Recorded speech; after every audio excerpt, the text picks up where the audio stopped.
Hey, gang. Hello. Pulling down the current presentation. I don't know how much I'll use it today. I do technically have some stuff I could talk about, but I don't know how long it's going to take to go through all the class lecture things, so I might just do that first. Or class projects. Ooh, that reminds me I should go to Moodle. A little bit of Moodle.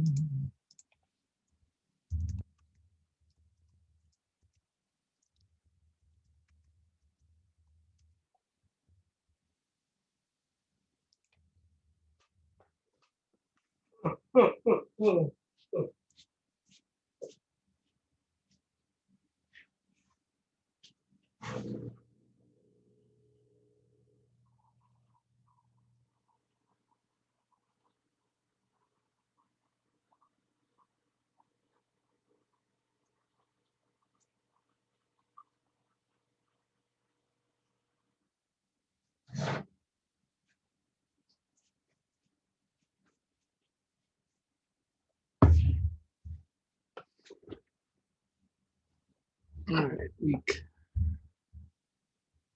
week 4? Yeah, it's week 4.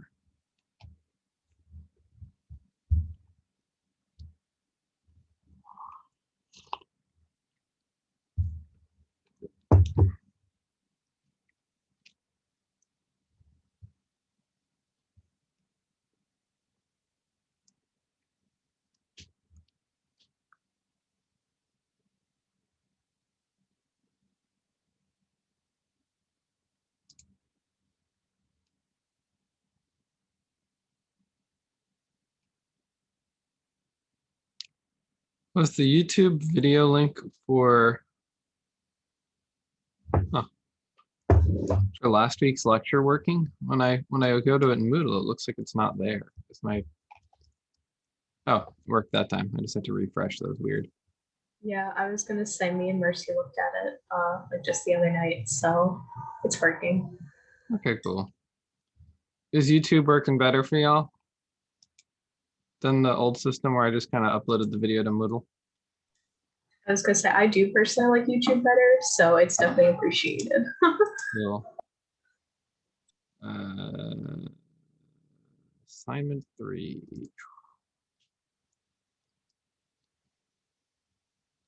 Also 10 submissions. I assume that's because group stuff.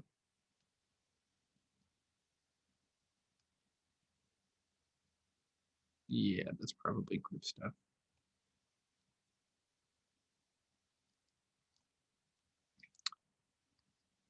Okay.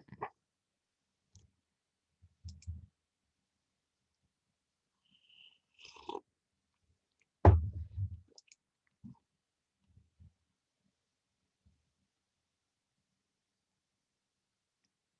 should plug that.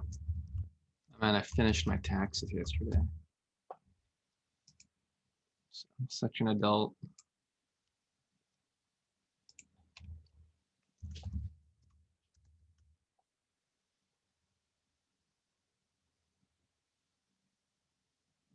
Okay. Downloading Angels. Show in folder. I got a whole minute to prepare. Okay. Whole minute.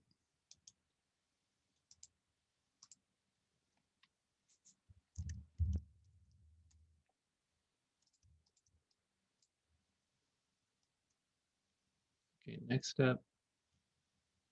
Lorica, Emma, or Melissa.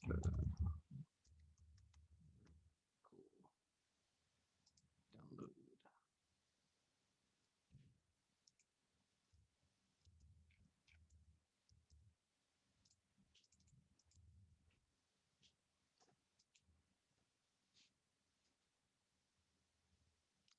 Lee or Mercy. I'm just setting up.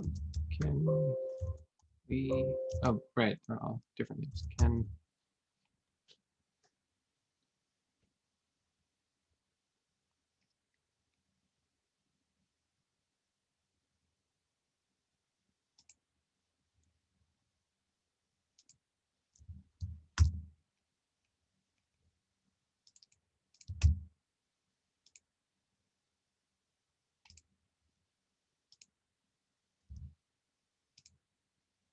Oh, I just got a sneak preview to Monkey Dance.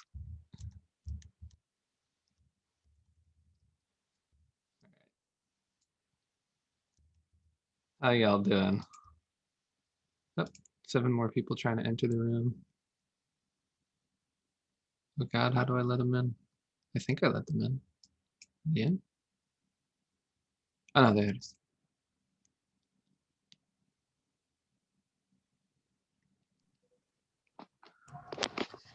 Sup, y'all? Hi, Justin. I'm gonna approach a spot. Bit of pupper? Yep. Like Charlie, that's my friend. Why don't you say hi? I'm just moving all the presentations and stuff, or not present, like the submissions to the assignments in one spot. Oh, I need to submit still. I'm bad. Bad to the bone. Yeah, I'm bad to the bone. I'm submitting my assignment 3 minutes late. Watch out. I feel like I'm half alive. Oh yeah, if we're I don't know this because I wasn't in a group last week, but if we're in a group, do we still have to submit some? So here's the sitch on that.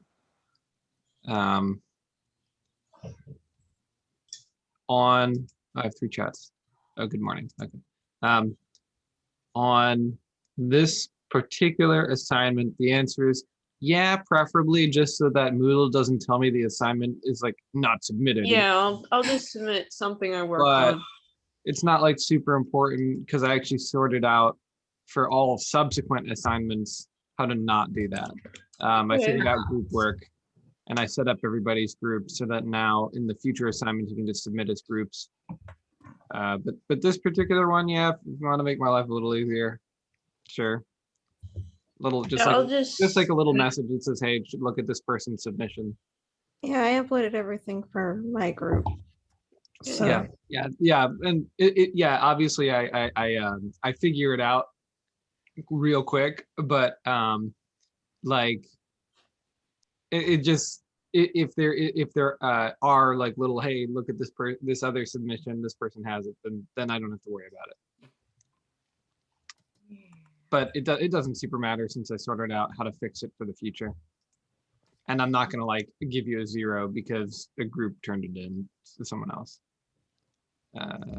Who else do I need to download? I need to download why the group. There it is. You just did Kenny's. Okay, so image word. Yeah. Sweet. Mute killer. An interesting game. This presentation. I don't talk to myself. Sometimes it helps. I do that too, so it's okay. Okay, boom. Let's see, Sarah, we're Brianna. Let's try Brianna.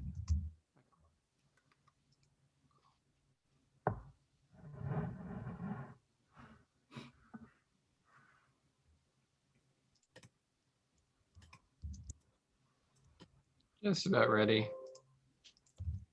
One more to go. And Savannah.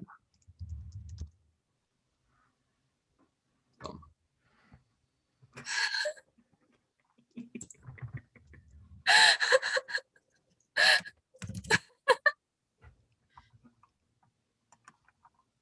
Wait, what are people saying? Help?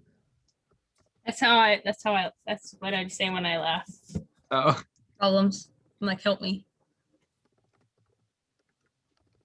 oh, did I not? Okay, cool. I think I'm caught up. Okay. I was just talking about- Yes, I'm always in here twice because the audio on my laptop is terrible for some weird reason. Mm. That's okay. Devin, you're special, so You get to have 2 of you in here because you're so special and we love you. I almost dropped my blueberries. Just a spearmint. Oh wait, if I make a spearmint gum commercial, would that not resonate with y'all? Or it's like double the flavor, double the fun. It's a spearmint, and spearmint gum. And like they always had like twins doing the advertisements. Yeah, dating myself there. All right, I think I'm hip. I can I do can floss. that. I can't floss. I can't floss either. It's okay. It has too much coordination. I think the most. Okay, wait. It looks like I can. Okay, if I wanted, it looks like I could. Okay. Or like once with my mom, she comes like, "Hey Lexi, do you know how to floss?" And I was like, "What the hell are you saying?" He's like, "Yeah, I saw like I was trying to learn it. You do a thing like that." I was like, "Mom, stop that." I wanted to pass away in that moment. That was like the most horrific moment of my life. I That's was so fucking But fun. my younger sibling makes fun of me for not like knowing like certain things or like not being able to do certain stuff. They're like, "That's how you floss." I'm like, "Geez, calm down." Funny. They're so critical. I was like, "I don't know how to do this dance." Is Fish I'm Head your favorite very Fortnite curious character? about how those legal battles are going to turn out. Where Apparently, they one basically got just- like thrown out. yeah, and I know But- I see why, because how do you trademark particular things, but and they didn't copyright them beforehand, but like the moonwalk is copyrighted. So, I did not know but that. I'm curious. Carlton's dance is more complex than most of the other ones. Mhm. I'm interested, and it's not like I'm disinterested in the matter, and by that I mean I'm not uninterested, but I don't take a side. So I'm interested in how it turns out, but I don't have like I don't know Yeah. who should win in such a debate, but it's interesting. Okay, share screen.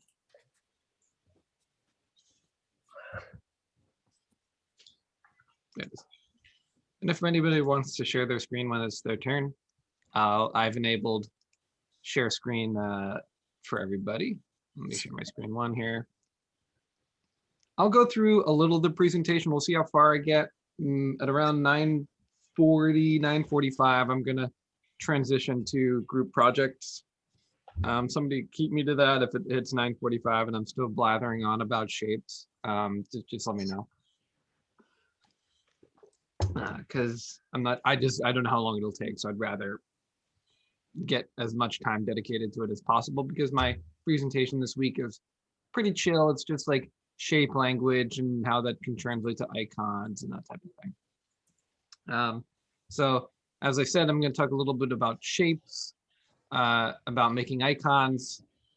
Then we'll talk about homework 3 for a bit, see where everybody's at. I'll try to give my input on stuff. Then I'll talk a bit about the homework, and the lab is a bit of a switcheroo this week, where there's a few options you can do. So if you want to do programming stuff, there's kind of a programming route. If you want to work on group project stuff, there's a group project route. And if you want to do something different, there's a different route.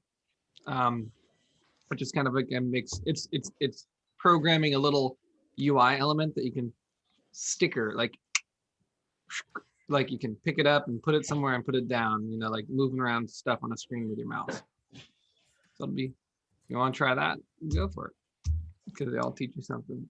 I use the normal books I recommend, Design of Everyday Things, and Don't Make Me Think by Swink.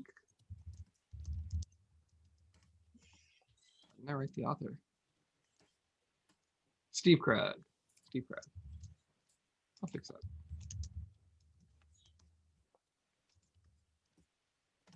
Anyway, I might make corrections from time to time, because these are like kind of hodgepodge presentations from like every other mobile game course I've taught, and they go like, "Oh, that kind of worked. Oh, this didn't win." So you'll see me make corrections from time to time, and I'll always upload those corrections. So when we think about shapes, you kind of see different shapes communicate different things. Circles are often like plucky, energetic. I don't know where they get innocence from, but like you see it because it's baby-like. Guess Babies so. aren't innocent. But yeah, so there's like a kind of an innocent youthfulness to circular objects. It's a fun shape. Your Kirby's, your Isabel's, your, oh gosh, what's her name? From Penelope. Penelope. Yeah, Penelope. It's just when you do a circular course, you can't make something cute.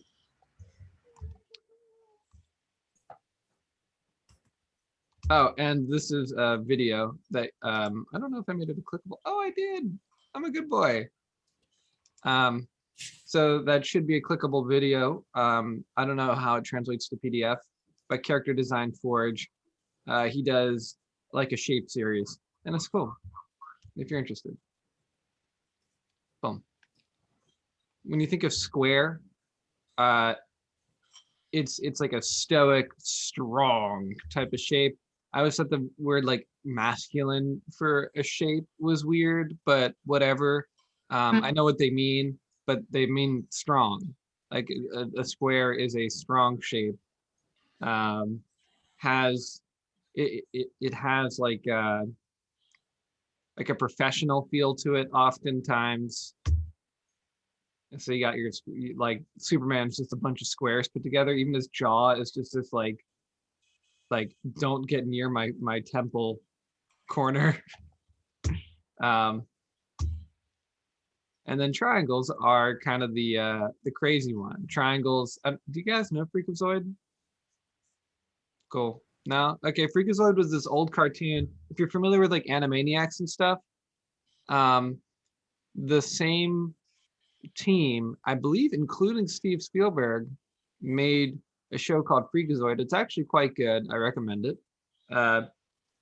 And it's just a really weird conceit of a show. It's like a proto Family Guy where it's like very referential of the things around it. But anyway, so a triangle often communicates like something off kilter, something weird, something crazy. Examples, Freakazoid, his name is Freakazoid. But then there's also, let me see if I have some other examples. I believe that's the bad guy from Professor Layton. Has a lot of like triangles inside of him. You can spot them all. Like is Wario and Waluigi are very like and they have like the triangle mustaches that are like super zigzaggy and crazy. Wreck-It Ralph, the strong character, has the cube type of shape. Mario has circular nose, everything's cute. Though I don't know how much of that is just because like that was just the art style of the 1980s arcade cabinets. Yeah. And you can see it everywhere. It's often in character design where you'll see, I don't know why I didn't put the triangles on the dog, but even Up, you just take Up, and Up was like a character study. Like Up was, the entire thing was just them like messing around with character designs and doing like, how do I communicate this person's entire story just through the shapes of the bodies? So right when they come on screen, you know exactly who they are. Why is that? It's because of shapes. So bad guy, even before, because he was supposed to be like, oh, this amazing adventurer, but even before he revealed himself to be like evil, you went, something's weird about him. And that's because the character design was kind of foreshadowing it. And yeah, everybody has sub shapes. Like, yeah, he has a circular nose and he has like a kind of a rounded chin. But the gists are there. It's like the overall, they call it the silhouette. Silhouettes are actually also hugely important for League of Legends. One thing that goes into their character design process is they black out the character. And then they say, from the silhouette, can you tell what the character does and how it differentiates from other people?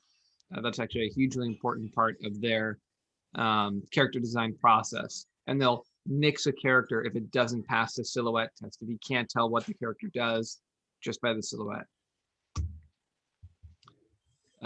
So when we look at UI and like games for mobile, so not just the UI, but the characters and the compositions themselves, you can see how shapes come into play. There's a more square central element, and that kind of is what gets you into the game. Like, I just want to get to the game. Boom, there's a way to do that. And then they're trying to invite you to use some of the other features by making them feel more fun. So that's why they're kind of circles to square. And yeah, there's rounded corners to make it like it's professional, but it's like a little fun. But then they have the other options that they invite you to use as well, and they want to make noticeable. Come on, share us to Facebook. And that's why they have those I don't even know if this is the UI anymore. I should probably update that. But then I'd have to play Angry Birds, right? But yeah, so they yeah, that's why I mentioned, like, oh, it's kind of bold, but it's also kind of fun. So they tried to do those types of things. I think I talked about mapping last week with the stovetops, right? Like, oh, there's when you put buttons near something, it makes it more clear. So this has mapping as well, but there are problems. This is Lost Kingdoms on the GameCube. It was made by the Dark Souls guys. This was right before Dark Souls. They were so close, but so far. This was an action card game where like you toss this plant dude out, and then the plant dude would like hang out with you, like Yu-Gi-Oh style, except it's not like constrained to an arena. They would like walk around with you through these dungeons and help you fight monsters. And different characters had different attributes. So if there's like a little running guy, that means when you cast the ability, he'll spawn and he'll like hang out with you. If it has a weapon on it, that means that it just does a single strike and then goes away, like fades away. And if it has like a magic beam, that means it's some type of ability that might heal you or like cast a fireball or something like that. It's not like just a strict weapon.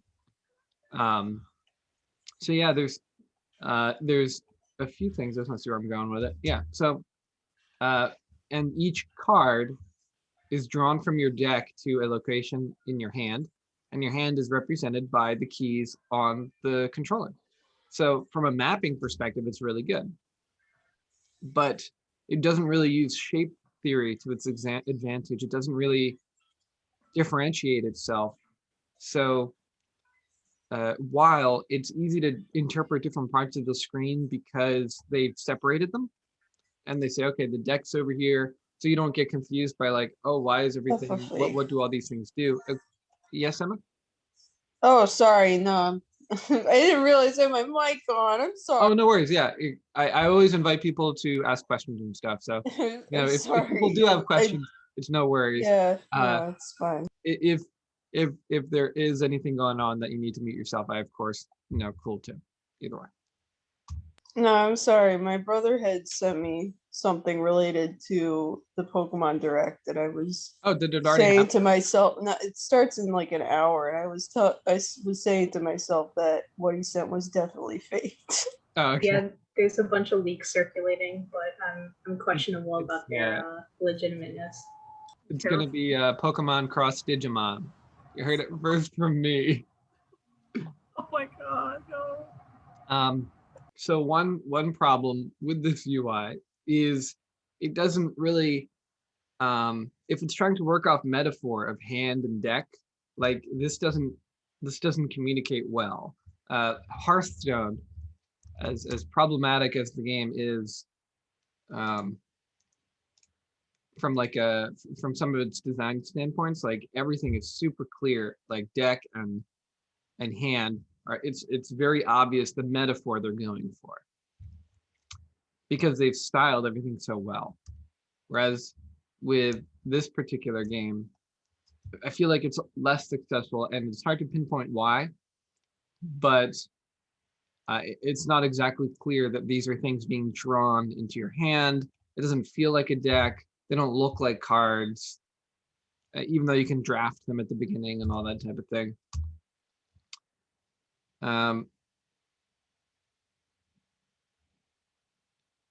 I mentioned affordances last week with like scissor icons and that type of thing, using real world elements to give hints to what they do in the game world, like the save icon being a floppy disk, that type of thing. Since they don't exactly, to me, this looks more like a hand than this. The left hand side feels more like the hand that you'd be holding, and you can like kind of look through. It doesn't, the metaphor doesn't quite communicate. Like they should be face down, you shouldn't know what's coming up, you know you're on deck, you drafted it, that type of stuff. Like, oh, why can't I use this? Is it saying that if I waste one of these guys, I'll just get him right away? Or is it when am I going to get it? And then the cardinal sin, it doesn't feel like it matches the game. Like they're just there. It's just like concept art made by somebody that they just plopped on like a red or green or blue card, and then I'm like, okay, I'm done. Aesthetic, and then like we got their paycheck. So it's better to make sure that things tie together. And this was during the GameCube era where like nice looking UI wasn't super a thing yet, but like Metroid Prime exists on that console the years before that, and it was gorgeous and everything tied together and everything was clear. Like I know exactly what these things are, and they feel like they were planned, and they're like a part of the world, and they match. They immerse me more. And immersion is key if you want your game to be engaging. With mobile, immersion is less so because you need to distinguish like touching versus buttons, and so they want to make the buttons like really fun and really poppy. But even so, making it all tie together is a key component. Like for example, in Hearthstone start screen,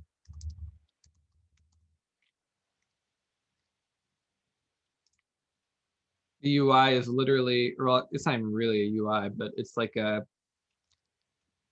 they styled it like a box, and when you click on pieces of the box opens, and when it opens, it takes you different like places within the world. So even on mobile, there are plenty of examples of like fun interactive UIs that like do neat stuff. And these are actually all 3D models. They 3D model it, and then they like have it depress and stuff when you push them. Kind of neat. Yeah, so it's functional. Like I like this game a lot, but it doesn't really have a satisfying cohesiveness to the design, so it fails in that regard. And then when I talk about iconography, it's really more about making what you have created clear, like making your features clear to the player. And I think Angry Birds actually fails in this regard. You know, it's a very successful game, cool, but in this particular regard, I think there's a lot of things that are unclear about the design until you've experimented with the screen. Like the bottom center, I would not be able to tell you without playing the game what it's trying to communicate to me. I believe these are going to be, so this is some type of hierarchical ranking system, obviously, but then there's also a trophy.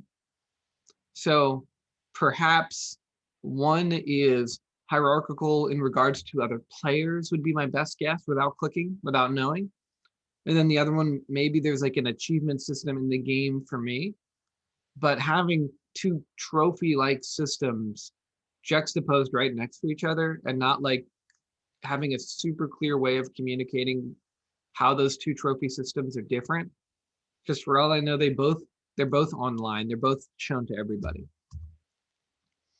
And then there's an eyeball. Well, what does the eyeball, like, what does that communicate to me? It communicates absolutely nothing. I still to this day have not clicked on the button, and I don't know what it does. And it doesn't communicate it Maybe it shows other Angry Bird games. I believe there's an Angry Bird too. But yeah, I don't even know if it's still in the UI. They've probably figured it out by now that it's really unclear. And then in the sharing section, I'm not sure what a film reel communicates. Because that's just saying that it'll record the screen for a second. Is there a social media platform that is a cutesy film reel and like a D20 die? I don't know. It's a great game. You know, one of the first successful games on mobile, but a lot of its UI elements are unclear. And I invite you, when you're making your interface elements, to make sure that things read clearly to what they are. So like, ask your mom what you think that button would do. Because guess what? Moms are the demographic. So the communicating those things will help make things clear.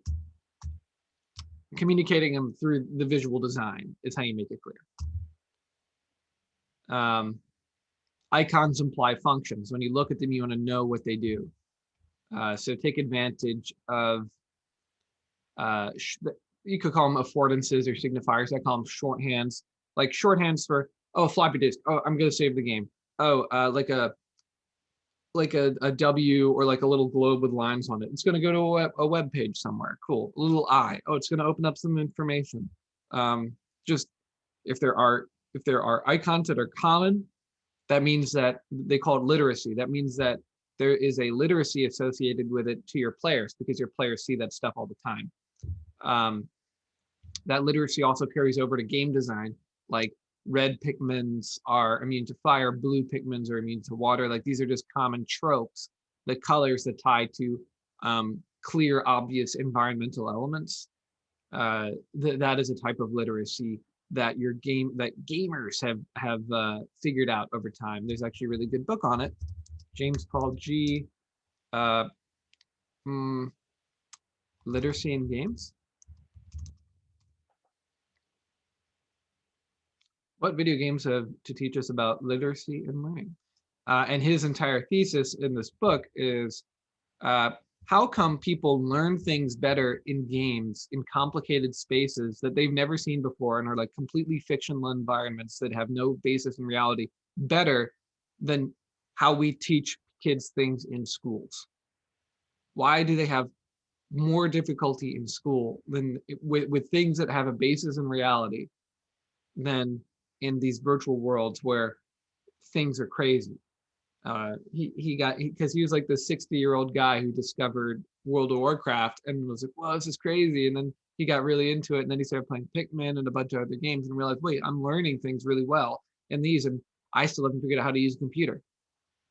So why is that? Why is our education system having such difficulty teaching kids math? Like what can we learn from game design that can carry over to education and other spots? It's an interesting subject, but that's for another day.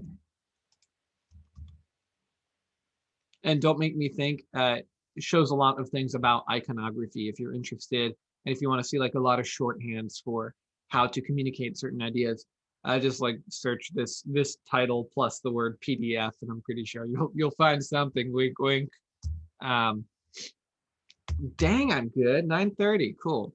Okay, so I'm gonna refill my coffee because I'm a whole minute ahead. Now I'm not a minute ahead anymore. But then we're gonna start opening up different projects. Can I get a who wants to go first? I'll do. I rip up the Band-Aid. Was that Lexi? Yep, that was me. Okay. I'll rip it off. Do you want to present it on your end, or shall I open it on my end? I do have it downloaded already. I have like a slideshow thing I can show really fast. I can share my screen. I got it. Did you say you don't have a slideshow, or you do? No, I do. Okay, cool. Feel free to share your screen, and while you're sharing your screen, I'm gonna go sneak some code. Okay, cool. I want to see your guys, Lexi. I think about them. Yeah. They're kind I of. forgot to say, but the sketches you sent looked very good. Oh, thank you so much. I love the one design. It kind of made me like do a little. Oh, Are you in the Are you? channel? Guys, you want to see my presentation? Wait, just. Oh. That Oh, rocks. celebrities in here. Okay. A little nervous. Whoa. Yeah, warning, I was doing a bunch of art stuff last night until like 2:30 or something. So if the quadruple Yeah. cross between them, that's why. Just some look pretty Okay, good. I Some look understand. I can't believe Oof. this class got me off accidentally unmuted twice. First it was Charlie Goes to School, and next it's the Pokemon leaks that got me. Lord. Wait, what was actually like leaked? I haven't seen it yet. It was like it was supposedly like a video of the Sinnoh Please remaster help. they keep saying is happening. I- But it looked I a pray to little God. too much like someone fucking around with Sword and Shield assets, especially Yeah. now that now you didn't hear this from me, Okay. but you can pirate the Switch Pokemon games and play them on your computer now. Oh. That's messed So- up. Why would you ever do something like Whoa, that? to it's my little Nintendo? Boss Baby It's and Boss let me get Baby and mine. Len. It might. I'm gonna get mine. It might drive Charlie insane. So I have bigger plushies on my bed, but I'm not gonna bring them over. I have guys behind me, so I'll just pretend they're there. Yeah, you sure Oh, do. the prince is there. So true. Yeah. Ooh, Pokemon Plush Nation, we're all ready. Wait, okay, hold on. I have mine too. Yeah, come on, Lee, get in the program. Hold on. Mercy, you have Hold to have on. one. Okay, I would bring up my I have a Pikachu somewhere, but I forget if I brought it. I had that. Oh, I have big Pikachu too. Hold on. Oh yeah, Mercy's childhood big Pikachu. It's like fucking on the lips. Wait, So Lee, you cute. got your Katamari shorts. Yeah, I Wait. kind of just be wearing them like they're shorts. Aw. Oh, that's kind of true. So true. Big Pikachu. Big Pikachu. I think I have that one. I have so many Sinnoh. I think I got it from McDonald's or something. Did It somebody was write over here or something. baby? Oh, that's so cute. Oh. Charlie's going from little ham. yeah, Charlie's going crazy. I have. He wants it. I think you can wants see it it. back there. I have a plushie on my wall, and it has a dog squeaker in it, which I did not realize when I bought it. The Nick. And my younger sibling kept like squeaking it, and No. our dog was going nuts. He's like, "Where's that coming from?" And I'm like, "If you give him that plushie, I'm not gonna be happy. He's gonna tear it to shreds." Oh no. So fucking hungry. Yeah, Evil, Charlie, evil dog. Charlie won't tear him to shreds, but I just don't want him having him. My dog will, and I she's was gonna small. My dog, for some reason, despite being the most anxious pet I've ever seen, has like a hunting instinct. Like he'll like tear things up completely, and I'm like, he's crazy. Giant Pikachu. I want to do Okay, I that. gotta stop teasing him. Justin, you started this. We're all looking at plushies. Yeah. Doing our plushies. I have some Donkey Kong swag somewhere. Donkey Kong swag! Find them. Wait. Donkey Kong swag. It's DK. Donkey Dunk. Winston, help me. Winston! Wait, let me turn the light on so he's, Wait, what's he's that more one? visible. Why can't I have stuff? Winston. Why Wait, does it you always can't. have to be You can't you? see him. Wait, It kind of looks like the dinosaur from Dinosaurs. Wait, what?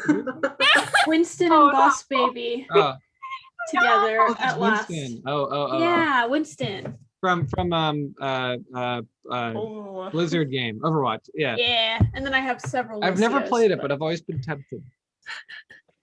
I don't want wait to a say. I don't want to while. say you should play it, but Wait One a of my while. friends It's kind of into it. boring now. I was interested in it for a while, and then like Blizzard started doing the like anti-Hong Kong stuff, and then I was like, not their best moment. I would Not their- say. I mean, but like they're this Yeah. like what are they gonna do? Like it's like 40% of their market. Yeah, it's like Mhm. I think it was still like it was too harsh because Oh, when other they people in banned A- that player from Hearthstone competition or whatever. yeah, Yeah. like other players from like their other esports titles have said way worse stuff and gotten off way easier. Yeah, I mean, and that got one of my the only Hearthstone streamer I like to watch, like away from the game, Toast. I loved this guy's Toast, and he just plays Among Us. Oh. He's like, yeah, that's Seems like that happened to a lot of people once Among Us came out. All right, Alexa, share They're the having screen. Yay, go Lexi. Wait, we're going now? Oh, oops. We're Oh. going now. I got my Okay. copy Why don't I write vision state? because I'm a super strict teacher, and what I say goes. I'm looking at like the first page. I put vision state for some reason. It's supposed to be the pit. I was passing away last night. I was very incoherent. Belinda can tell you, because we were just all together. It was so bad. But like, yeah. Anyway, here's my pitch or our pitch for our game Curing Rush. It's basically the same game I presented week 1, 2, whatever, that kind of thing. So there's like a rough color of like what the tile scheme. Oh, Justin, I think you might have to stop screen sharing first. Oh, is that how it works? I was like, oh, I don't see your screen yet. Yeah. I that- stopped that- sharing. Okay, try that's sharing your weird. screen now. Oh, There you go. yeah, okay. Yay. We're good. Okay, so start over. Or let's keep going. Okay, let me go from here. Yeah, this got like a rough color, like this title screen right now, but like a fully rendered potion bottle I made. Then gonna look more cleaned up than this, but like I figure have all our main heroines like title screen. It's gonna be cleaned up, I promise. But like, yeah, title screen, and basically like what's it?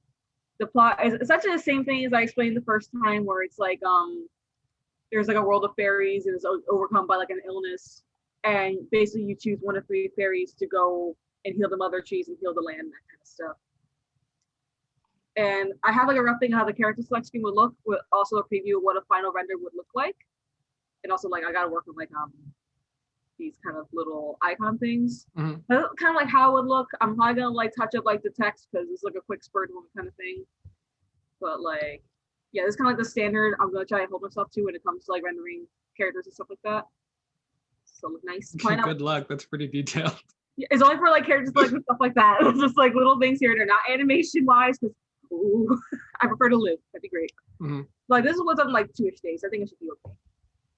But yeah, I also have like a loading screen kind of thing here, that kind of stuff.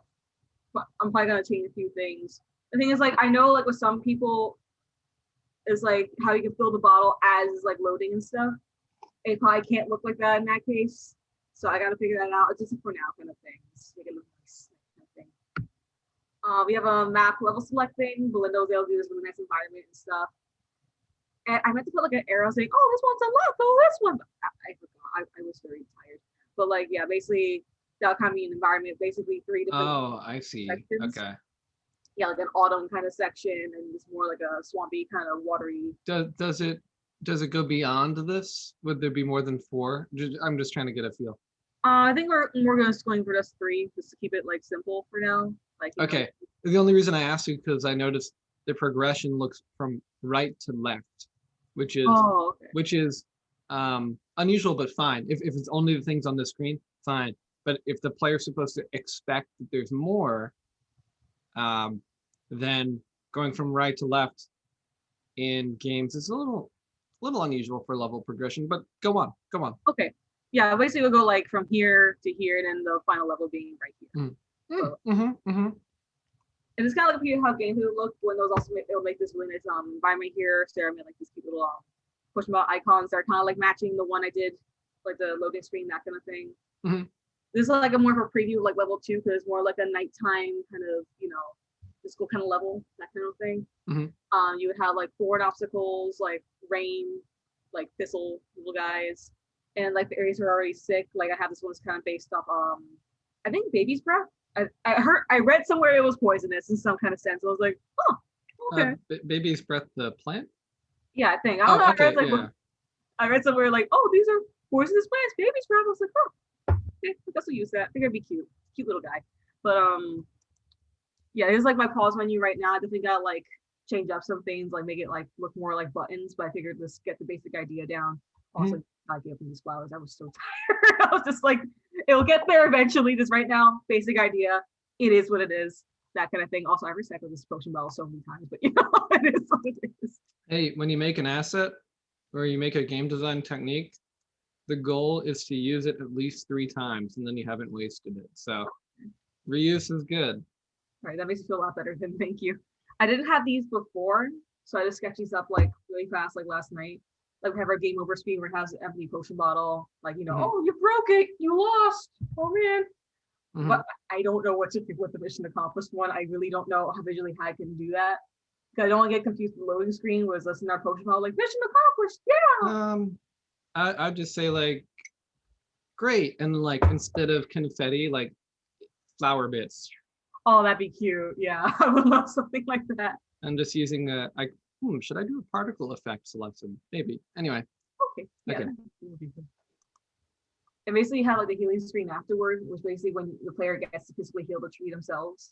Like basically like, rub their Oh, forehead. right. That's at the end of each level, right? Prepare for a quality drop because oh my god, that was like the last one I did last night. Yeah. Yikes. Well, that's the end of each level, right? You do like a healing segment. Okay. Yeah. It was like, oh, thank you for healing me. I feel so much better. And then like you're good. And now kind of like BDS at the last life. Yeah. So they're half Mickey and half the fairies from Breath of the Wild. It's like my silly voice. It's just they're basically whatever telling me my best friend, I'll raise my voice and I'll talk like this. Like it's just my little funny voice. I make fun of things. But yeah, it would basically be like that. I'm pretty sure that's like my last slide. So basically that's the game, that kind of thing. Okay. I might have like dialogue where I like give the fairy's personality when you get to know like, oh, this level something or oh, this one is like I don't know, that kind of thing. If we have time. Just to give them more personality besides like, oh, I look like this. Now I'm just a skin. Just give them more personality. That's only if we have time, like I said, but Maybe the different fairies, if you have time, you could have them have different like powers or something like within the levels. It's like there's, I don't know, like maybe an attack. I don't know if you were gonna do that, but maybe you could have like a special attack for the fairies. Also for like the level selection screen, I would suggest maybe having like an outline for the level that you're on. Perhaps. that'd be good. Yeah, like just like I'm thinking like a yellow outline, just something like that. But I don't know. I But see what you're saying. everything you got so far, mwah, mwah, mwah, mwah. I really love the game concept a lot too. So Thank you. It means a lot. But yeah, so seeing the white outline will definitely be like really helpful. I just was rushing this. it's okay. Well, No, the other don't sell yourself short during your Yeah. pitch, by the way. yeah, no, you have a lot of good stuff. I'm Johnny producer and Billy the customer, and both of us are like, you're selling yourself short. So yeah, and like other ideas, like maybe you click on each one and the little fairy flies over to it, and then there's a go button on the bottom, and that's how you know where you are. Or there's the outline, depending. Totally fine. That's big brains. Either way. So my only suggestion for the pitch, because everything's fine, I'm cool with green lighting this, is when you're pitching something, it's better to dive, instead of diving into the details, to just kind of, unless I missed it when I was switching to headphones, to just give a high level. This is a two-dimensional Flappy Bird style platforming game where you move from left to right and the player wants to clean up all the environment and help the fairies at the end. Okay, yeah. Now, boom, just a one sentence. They call it the elevator pitch, just the boom, the kicker. And then everybody's on board, and then you can go into the details and everybody has context, right? Okay, yeah. I should have mentioned what kind of game this was. Right. I'm so And so sorry. it happens all the time. Like every game designer wants to talk about, oh, this is the world we built, because that's the thing they're passionate about. But to the producer and to the player, they're like, wait, what am I doing? Yeah. So usually say, what does the player see? What does the player know? What does the player do? Like those are the answers. Those are the questions you're trying to answer with each design. The know is really more moment to moment during a level, like, oh, when I'm in a place, how am I going to know that I can do this? Oh, it's because we introduced the concept earlier in the game, or we've funneled you in such a way where you only have one choice, like to jump, like in Mario's first level. I'm sure everyone's seen like the breakdown of the Mario level 1, where everything in that level was actually designed so the player could only do one thing to progress in the beginning without any danger. Like you don't hit a pit first, you hit a pipe, and you have to jump over the pipe, and then now you understand what jumping is. Cat Mario. So yeah, that's my one major critique, is introduce the gameplay, like tell me what I'm going to be doing, and then go into like the world and all that stuff, because now I have a context, like, oh, instead of a Flappy Bird, I think, is that supposed to be a bird in Flappy Bird? Instead of a Flappy Bird, you're A fairy. Oh, okay, cool. And instead of like a single level that goes on forever, oh, it's level selections, and they have endpoints. And at the endpoints, there is the way they tie together the levels is you're telling a story about freeing all the fairies from like a contagion type of thing, I assume. Yeah. And cool. So those are my major critiques. If you want to scroll through some of the, do you have the game flow diagram handy? Somewhere in the folder. Yeah, I do. I should have put it in the presentation. I'm Oh, sorry. yeah, no worries, no worries. I can pull it up on my end too. Okay, should I stop sharing them? So you do that? Okay, there we go. I was gonna catch up on this Jack this week. Oh yeah, sure. I can pull it up over here. You guys are so nice. Share screen. Screen one. Cool. Boom. Downloads. I think I called it presentations. Nice.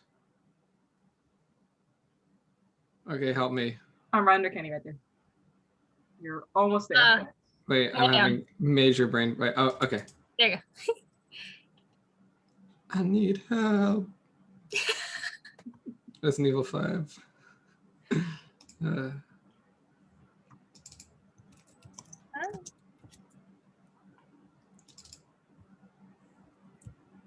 Okay, good.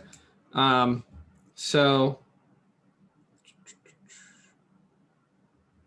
when you pause, okay, so I'm at the title screen. One recommendation I have, it's not going to like influence grade or anything. One recommendation I have is things flow in a single direction. This generally does it, but you're kind of breaking the linear progression by how I would put the character select here, in other words. Oh, okay. To make it easier to read. Right. It's not that important. This is actually much better than like ones in the past that I've seen where there's like stuff all over the place. This is pretty good. Okay, so we're at our title screen, character select, at the level select. So level select doesn't go anywhere but the title screen. But oh gosh, level select feasibly would go to the play screen, right? Yeah. And then the play screen would have a pause. And the pause would allow you to one of four things. That's fair. A way I typically communicate that is if I have pause here and I have multiple things I can do. 1, 2, 3, 4, and like there's boxes like that. Oh, okay. Just a suggestion. It's not super important. Totally, yeah. So pause. I'm a little unclear why any level would be different in the pause screen. Oh wait, I thought we had to like do it. You could do a flow diagram like that, but since you're repeating yourself a lot, yeah, you could just write current level. Oh man, that would save me so much. So it would save you a lot of time. And then I go, okay, it's the current level, whatever current level you are on. Nice, done. You'd saved yourself time and money. But yeah, so current level. Can you pause? Can you die while you're paused? Oh no, I think in this intersects. I think because it was really hard to like for me to lay everything out. I was like, oh, this is I would. Oof. Yeah, so consider that going forward. Like, is what I'm drawing what's actually happening? Am I dying? Can I only get to level 1 via the pause screen? Really, level select would go to current level play field. Current level play field would allow me to pause. Pause would allow me to resume, restart, information. I assume there's no lines here, but I assume that it's resume, restore, how to play, and return to map. And then at the same level, so if we have,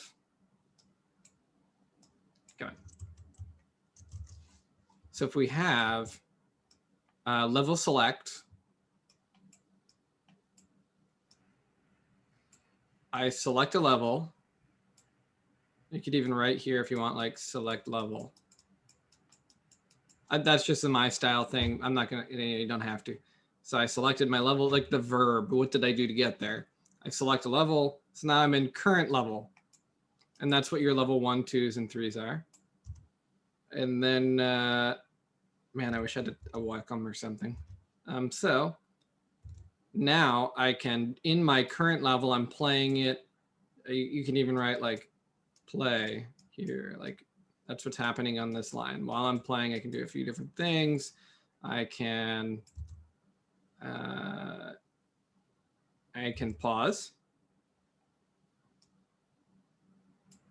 I can or I can keep playing. And if I'm playing, I usually use diamonds. I think I had one of those in my presentation where I could say like, am I dead yet? With a question mark. Wow, I'm drawing with a mouse. This is torture. If I am dead, then show the game over screen and then go back to level select. If I'm not dead, then have I won yet? If I've won yet, then show the win screen and then go back to level select. And I do a little circle to show that they're connected because they're both going back to level select. And if I haven't won yet, I borked that, then I'm continuing to play. And then it like makes a loop. So I'm looping around that play. This is my loop. And then I'm doing 2 checks over and over again if I've won yet. And during my pause, that's when I have my options. I forget what they were already. Resume, restart, and quit, which goes back to the, and then this would have like a line that goes back to here. Actually, excuse me, a line that goes back to level select. So you might even be able to do this because it loops into that line, which then loops up to here. Yeah, that's kind of that'd be the JPAD approach to how to do that sort of thing. I am sharing my screen, right? Yeah. Okay, cool. I was like, I didn't just draw this whole thing without verifying that I was sharing the screen. And so those are kind of some of the things that I would mess around with. And then maybe here, you could have is it the last level after I've won? So you'd actually want it here or here, separate from the quit loop and the other one and this one that says, have I beaten the whole game? Then show the credits if that's a thing that you're gonna have, credits, and then loop back to the level select. Does that all make sense? Yeah, it makes a lot more sense than like than the initial idea I have it.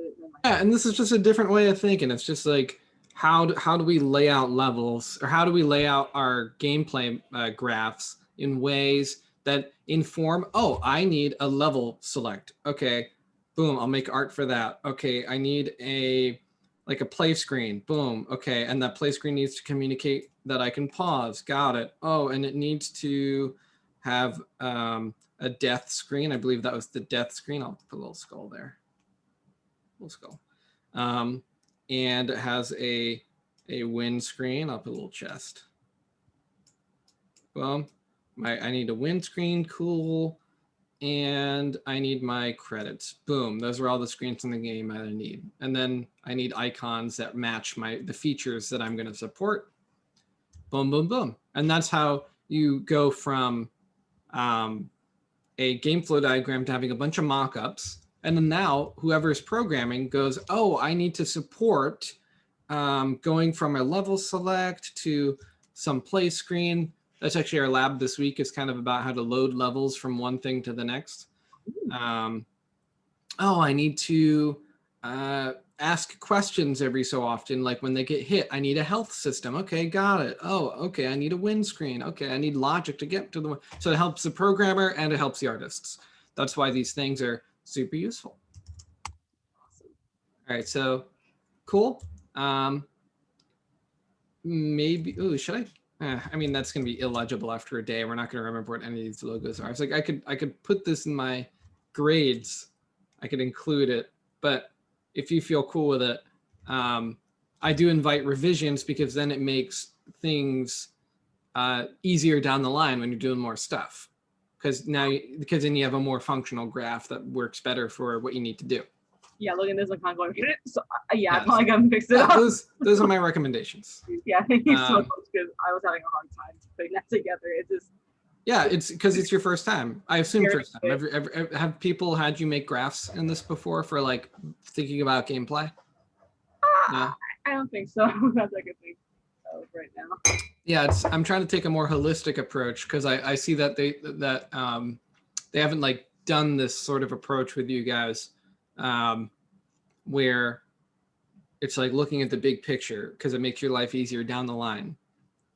At down the line, if it only takes you if you wait to the last 5 minutes to do something, it only takes 5 minutes if you have everything that you need. So having a good graph to start, then you know exactly what you need to do and you can take care of. Yeah, for sure. Okay. I see an orange flicker in my chat. Chat 2. Just wondering, because you think you missed the part that groups are presenting their pitches, right? Yes. Yes. Where I'm at. Oh, is there anything else you'd like to show, or shall we go to the next video? I think that's it, honestly. Okay, cool. All right, thank you so much. Who's next? We can go. I guess I can screen share them. Okay, yeah, I'll let you in unless I find. Or yeah, I guess I'll screen share. Yeah. I guess it'd be Kenny's. You're working with Kenny, right?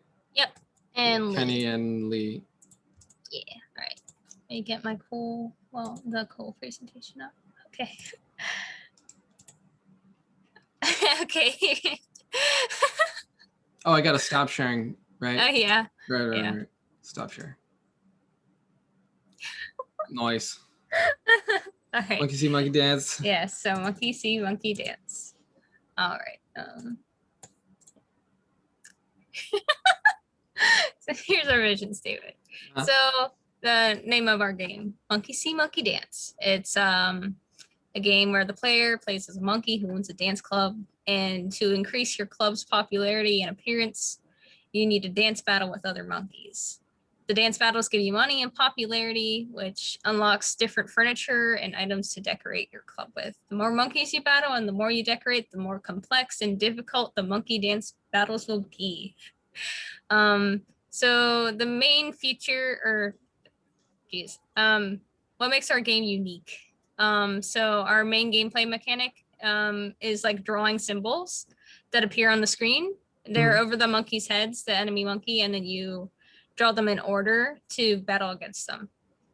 So yeah, let's see mechanics. So the game is played in a landscape mode. The core gameplay mechanic is dance battles.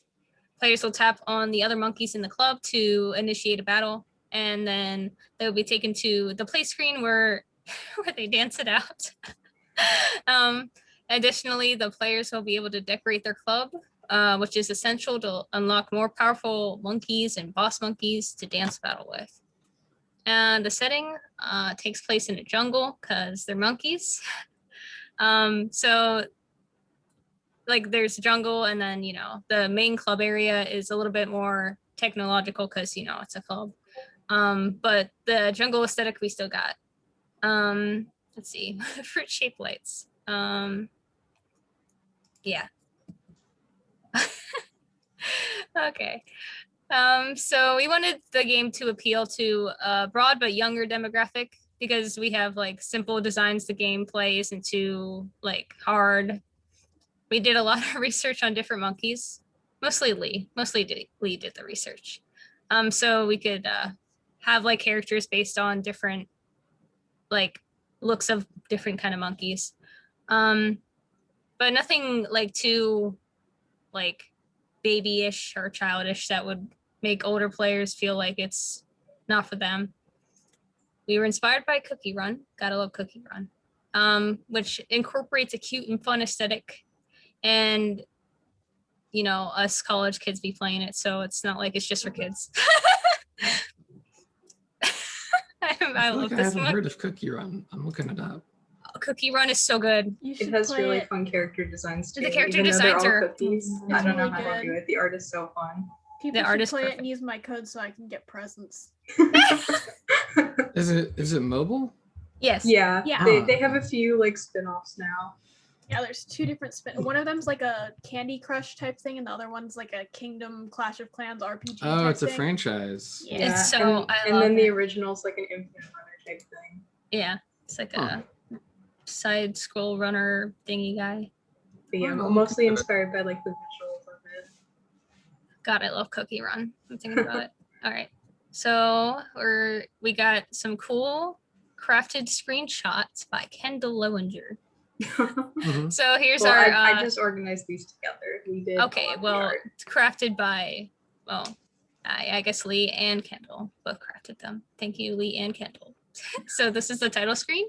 We got our cool title. We got some happy monkeys. This is our main monkey, main character monkey. Very cute. So we got the start and options buttons. Here's the club room we got here. So we got one of the enemy monkeys in the club room you can battle with. Got your guy, got settings.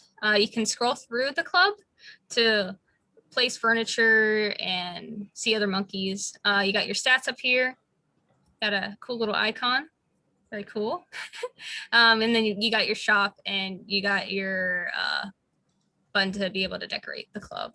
And here's our options. We got difficulty. So we have 3 levels of difficulty. Easy, we have it's like there's no time limits, so like anyone could play it. Normal, there's time limits, and hard would just be like faster time limits.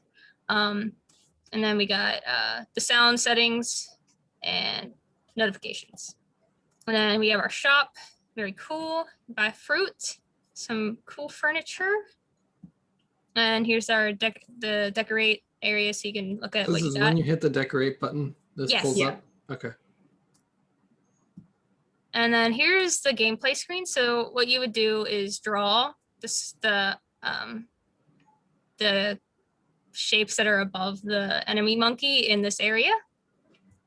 And the monkey slowly progresses towards you. And if he gets to you, you lose a heart, but it's a banana. So haha, monkey. No, it's a banana, and then it's like a peeled banana. And then it's gone. Yeah. Or it could like rot. But you can And then- spend a heart point to slip up the other guy. You tap it, and like it sacrifices health, but it like guarantees that he's gonna mess up his next move. Yeah, that would be Oh. interesting. Yeah, that's cool. I was gonna Um, say we have a win and lose screen, but they're not as polished because we didn't That's have fine. them last Yeah. time. That's So fine. Oh, it's okay. Yeah. Yes, Sweet. that's okay.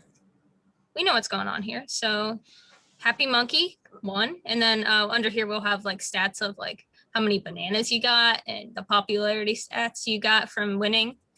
And then the lose screen, sad monkey. And then here it'll ask if you want to play again or go back to the club. And then here, if you would want to try again. And then going back to your club. I Mhm. can't get over the monkey. All right, so here's our flow chart made by Kendall Lowinger. Thank you, Kendall Lowinger. Sorry, I can't stop doing that. So yeah, we have our main screen. We go to the game hub or the options, depending on whatever button you click. And here you can go through the shop. From the game hub, you can go to the shop. You can go to your inventory.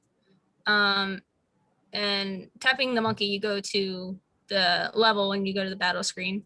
And then depending on whether you win or lose, you get to the win or lose screen. You can play again or try again.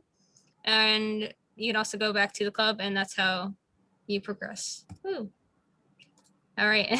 Lee, do you want to take over with the monkeys? We can all present if you want, or I could just do it. But yeah, I Okay, was yeah, gonna we say, can. we could go through it we real can quick. take Yeah. turns. We can Lee- just speed run it. We had a lot of fun looking at monkeys. So, all right, I'll talk about the main monkey. How do you say the monkey's name? Capuchin. Capuchin. Very small and cute. These are the TikTok monkeys that are all over TikTok. Because people probably should not be having primates as a pet, but this is They the are monkey funny. that people seem to like I to really have as like. a pet. I really like this one. His tongue is out. Tongue out Tuesday. So we were thinking. Well, Lee was like, this would be a very good player character. Big brain moments with Lee. I like that. 10,000 IQ. Here's a marmoset. That's how you say it, right? Yeah, they Mhm. look funny. I like I them. like them. They look so cute. They do look smart, but they also look friendly. So they were thinking maybe your little friend, or it can be perhaps an alternate character you could play as.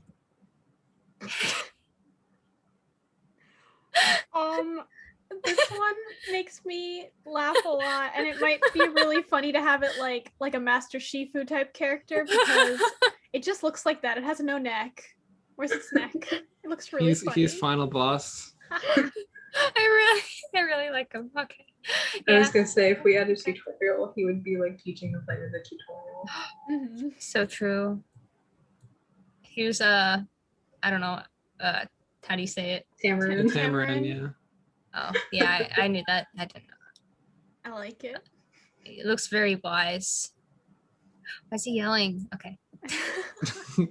Eternal suffering. I don't know how to I say the don't even- monkey names. Proboscis monkey. Yeah, proboscis for the nose, yeah. Funny enemy. We got a gibbon? Is that you This say is it? what the one that I made for the enemy that we currently have. The one. 'Cause Yeah. they're kind of lanky. Eh. Whoa. Yeah, so mad, he so is. stern.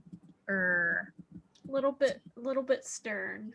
Yeah, very good monkeys though. The classic. Mandrill.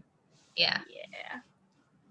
Very Mandrill's cool. Very cool. We very like them. Monkeys make me laugh out loud. I'm sorry. a monstrous baboon. Cool. Let's see. Orangutan. Yeah. Super smart and wise. Legend. Very cool. Snobby enemy. Some That's of their heads are so wide. Why does it look like a seat? When you said that, maybe Someone sat on his head, and then I did cartoon monkey Yeah. pictures. just for like inspiration. No one wants a character except for a chimpanzee. There's only Yeah. what two that are non Yeah. 'Cause they're chimpanzee always inspired. small. Yeah. Yeah. I think about Super Monkey Ball every day. Aye, yeah. But the other monkeys in that weren't chimps, right? There's Aye, Momo. Oh, I think they have.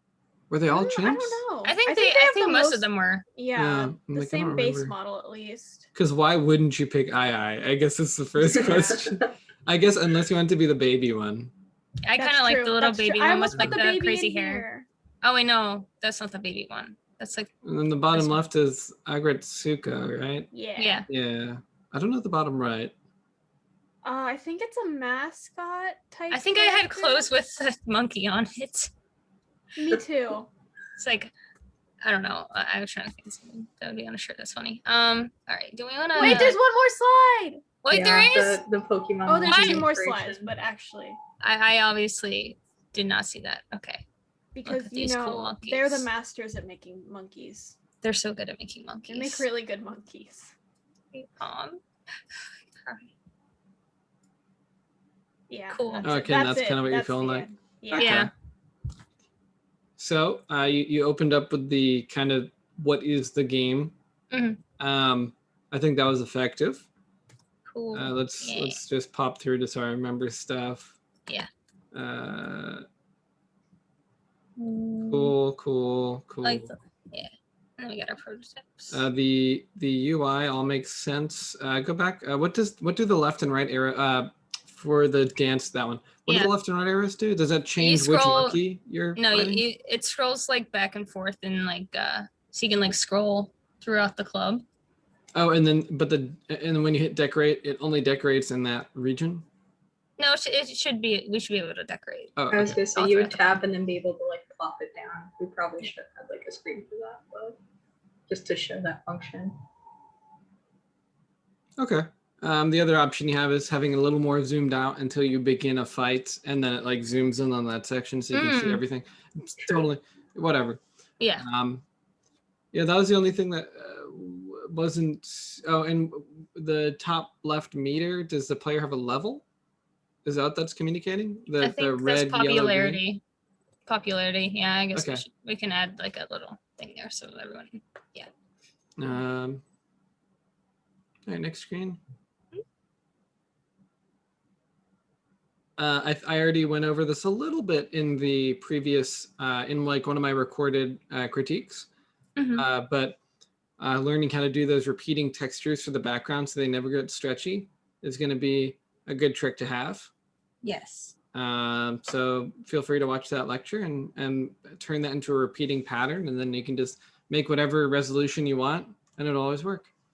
For those who don't see what I'm talking about, the aspect ratio of the red background is slightly stretched, and you can tell that it is because the unless the screenshot was just a portion, but there's like the black outline along this thing, and I believe you gave it a negative offset so that you wouldn't see the black outline on the edges of the phone screen. I think it might be cropped in a little because I think it's like a little panel that comes up. Okay, so either way, Yeah. you can also slice an image so that it has the outside edge that you want, but also repeats the inside of it infinitely. Yeah.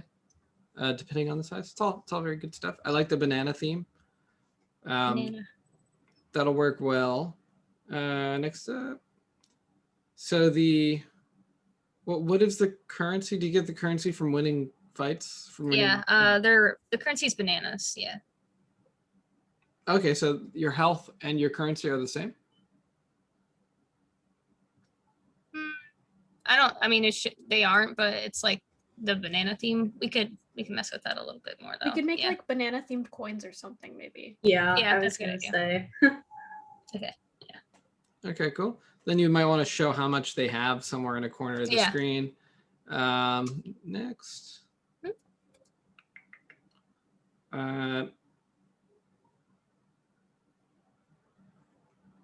It's hard for me to visualize how it'd be placed in the scene. I assume it's like Neko Etsune or something where you click it and you kind of drag it around and it like pops into grid points. Yeah. Okay. Do they have attributes? Like oh yeah. Because like it attracts different. Because you said based on what you've decorated, you get different monkeys. Yeah, so, that's something we could do. Visualizing what those attributes might be. I don't know. Like how visible to the player do you want that stuff to be? I don't know. Gotcha. Or is it just however much stuff you have? Because I know in Neko Etsune, if you want to collect certain cats, you need to use certain items throughout the scene. Just something I'm thinking about.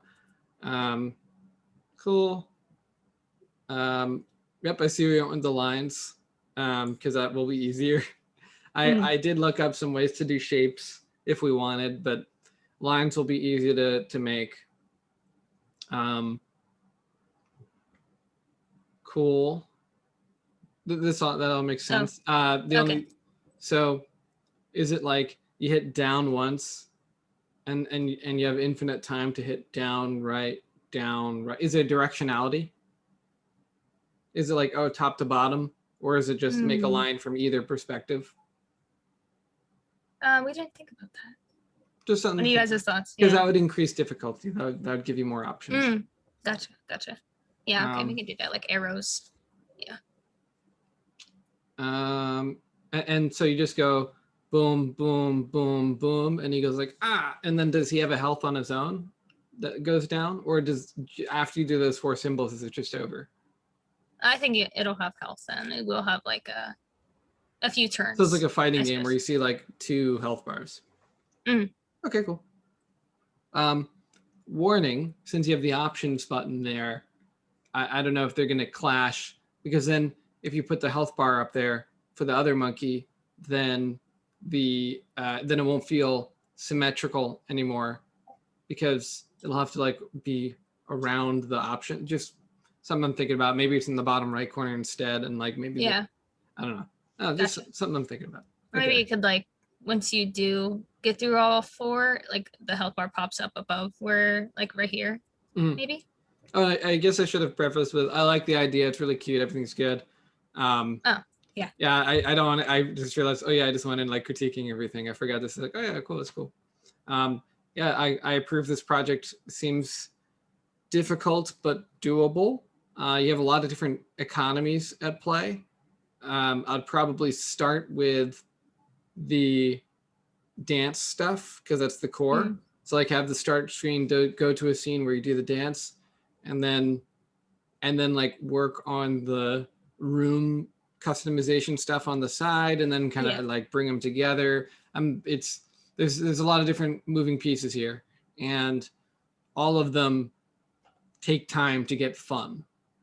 Mhm. So I would go with like whatever your core mechanic you want to accentuate the most is. I don't know if that's decoration or if that's dancing. I assume it's the Yeah. dancing side. Yeah, definitely. So focus on that and then expand from there, because then you always have like something you can show. Mhm. Yeah. Gotcha. And then to the flow chart. Boop, boop, boop. The flow chart, my critiques would be it's a little hard to get focal points Mhm. because it's kind of like usually flowcharts go in a single direction and then loop back. This one kind of like is centered around the battle screen, which might make sense. But the battle screen. So can you only leave a battle by winning or losing? You can't like leave a battle. Oh, well, yeah, I guess we would have the Stuff like options that. there. Yeah. Oh, And wait, stuff no. like that. That is. We do have the options. Wait, Oh, there's an arrow that points in both I guess directions. we would see. need a pause button. So yeah, okay, yeah, we would have to implement like a pause button that we could like, yeah. Well, you have like a little gear in it. I was Yeah. talking about, oh, it's gonna be hard to bounce to 2 health bars because a little Mhm. gear. So I assume that's what the gear is for. It's Perhaps we could have, instead of the gear there, we could have like a pause button and then it brings up the menu and it has like, we want like continue. Oh, that part's fine. Yeah, yeah. And then options. I'm purely like Yeah. just trying to read the screen here. Gotcha. What is it? What is it that's throwing me off? It makes sense. You'll see all the screens you need. I think I'm just more used to like a verticality to it, like a single direction of motion. And whenever you break that direction, it's because you're going back somewhere. This one is kind of just making it fit on a page. And it doesn't have to fit on a page. It can be as big as you want. We're in the digital age. So that's my only real critique. But you could probably get most of the actions you need off of this. We could adjust it then. Yeah, Yeah. I'll think more when I look at it on the final presentation, on the assignment where I'm like grading it. Maybe I'll think of more stuff. But I don't want to like redraw everybody's thing because we'll be here all day. But yeah, so for more questions, refer to my first redrawing of Lexi's graph, Gotcha. and I'll give more feedback in the assignment itself. But yeah, things seem good. It seems doable. Each individual thing is doable. Putting them all together sounds like a challenge, and I know that you guys are teaching, or not teaching, you guys are taking different game development classes, which are more ambitious than this one in terms of like one's more like a final project, right? Yeah. Yeah. So, so keep that in mind, that the scope of this project is not as small as you might think it is. Okay. Cool. Gotcha. Thank you. Yeah, no problem. What is your mouse? Oh, it's a little anime girl. Lol. I was like, I just noticed it was a She's singing around. Yeah. Wish I could show All my right. mouse. My mouse is Katamari. Yeah, it's very good. Very good Katamari Who's mouse. next? All right, share that screen. Unless you want me to, I can share it too. Wait, am I going then? Yes, you Okay, may go, cool. I Angela. can share my screen because I just put everything into PowerPoint, so I don't think you downloaded it yet, so it's fine. How do I do that? So There it you already is. have your there's a little share screen green button at the bottom. All right. I'm going to ask Devin to stop spamming me in Discord. All right, so there it is. All done. This might ring familiar to Lexi because that was my pitch when we had to work together for the first semester's game thing, and I reworked it over the summer, and instead of being a platformer, it's a matching game. So the story is the elevator pitch. It's a magical matching game where you collect resources to upgrade your witch's shop.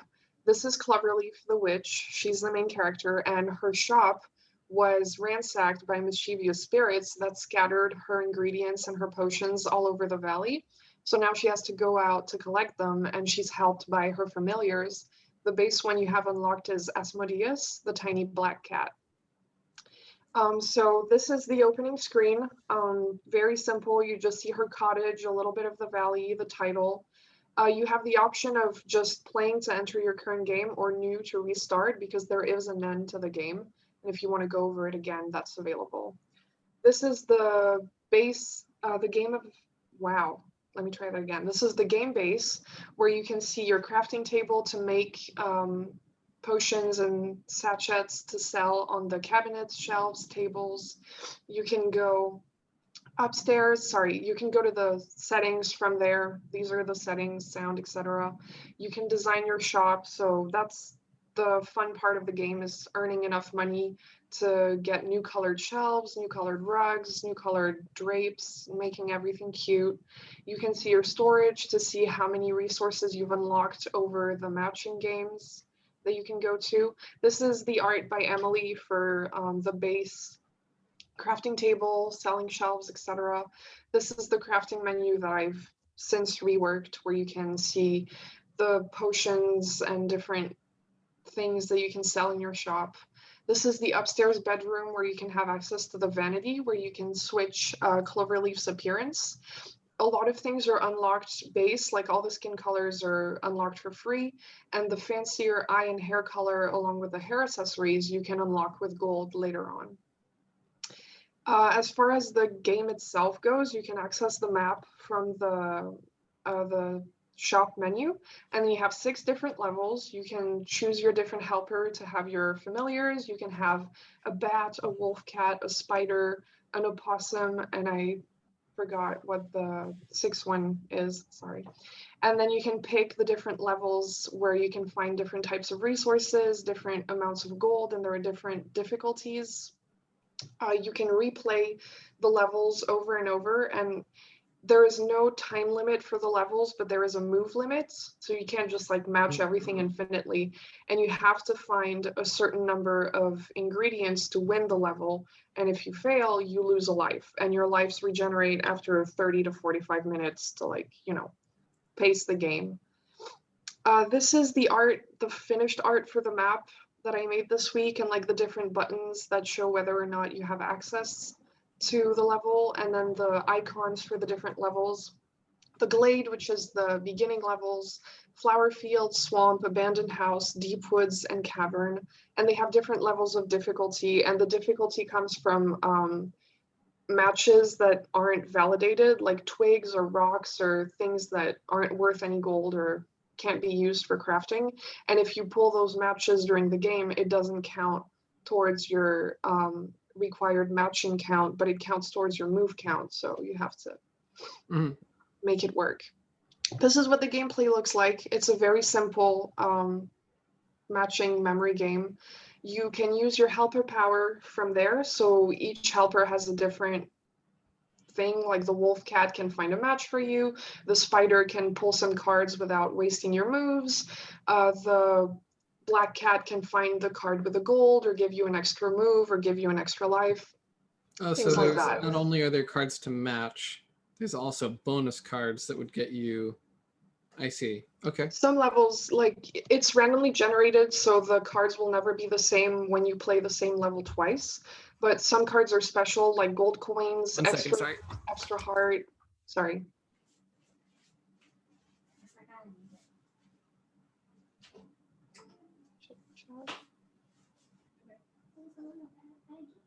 Oh, my hair.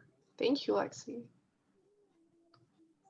It looks so awesome. I saw pink and was like, oh my god, that's so cool. And then I saw he turned his side, it was Jason, and I was like, damn, okay. Awesome, okay. It grew long over quarantine. Looks really good though. Thank you. Sorry about that. I'm back. Don't worry. And my love, keys are the keys on? If the keys are not on your thing, then they might be in my jacket pocket. Sorry. No worries. I'm back. Okay. How much did I miss? I said one section. No, nothing. I just stopped when you left. So Okay. I was just going over the extra cards which are listed here, and then the two other options you have is quit, which takes one of your lives away, or retry, which doesn't, but regenerates the puzzle.